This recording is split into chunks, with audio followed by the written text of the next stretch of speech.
Hey guys, welcome to my top 5 giant boss battles. And at number 5, we have the Leviathan from Resistance 2.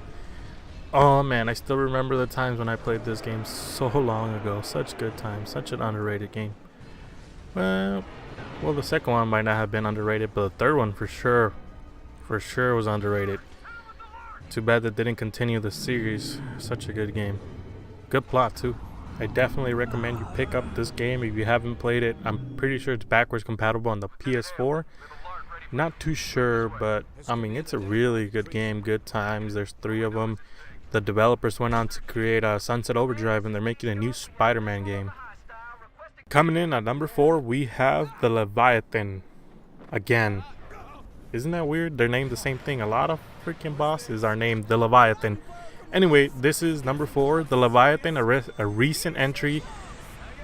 It's actually a fairly new game. It's Final Fantasy 15. I'm sure you know of it. I mean, come on, it's been all over the internet. It's trending like crazy. A lot of people are playing it. It shipped 5 million units. Fastest selling like Final Fantasy game ever in the series, which makes sense with all the hype and the long development time. 10 years developing on the it started on the PS2 era. That's freaking crazy. That's a long time. Or was it the PS3? I'm not sure. Anyway, but this is number 4, and it's the Leviathan. It's freaking a huge boss battle you gotta fight in the middle of the city that you gotta do alone, basically. Except for this sequence where he helps you out. But other than that, it's a huge boss battle. In general, the game is just so fun to play. I've been playing it for a couple hours. Not a couple hours. I've put in like 20 hours so far. I don't get how people are beating the game so fast, or like they got walkthroughs up like crazy. It's just like they're rushing through it. I'm just taking my time. I'm doing walkthroughs of the actual story. I don't want to bore you guys with side quests and all that crap, you know. But yeah, this is number 4.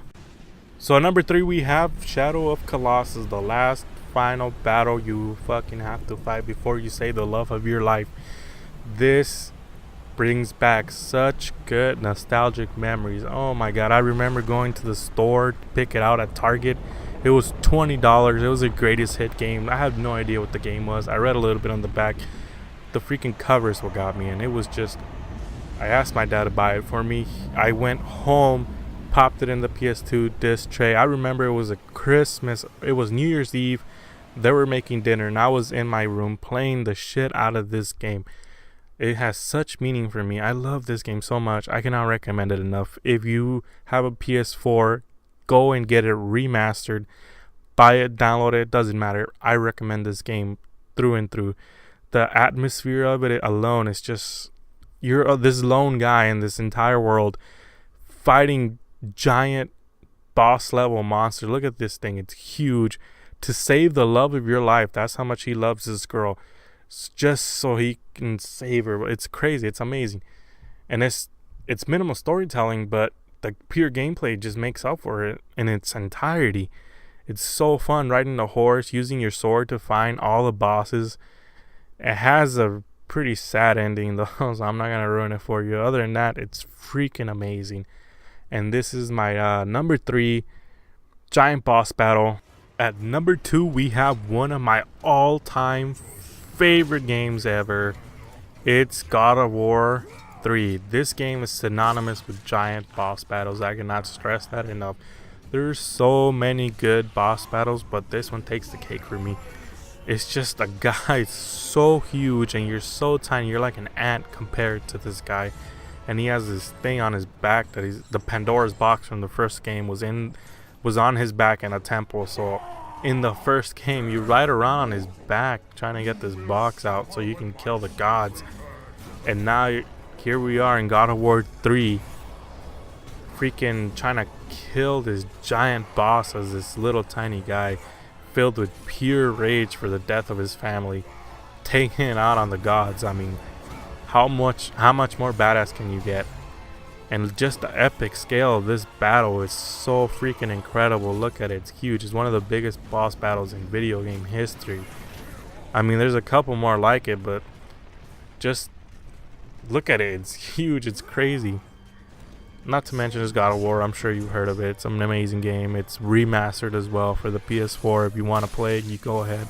I think all 3 games are out for it. I recommend it.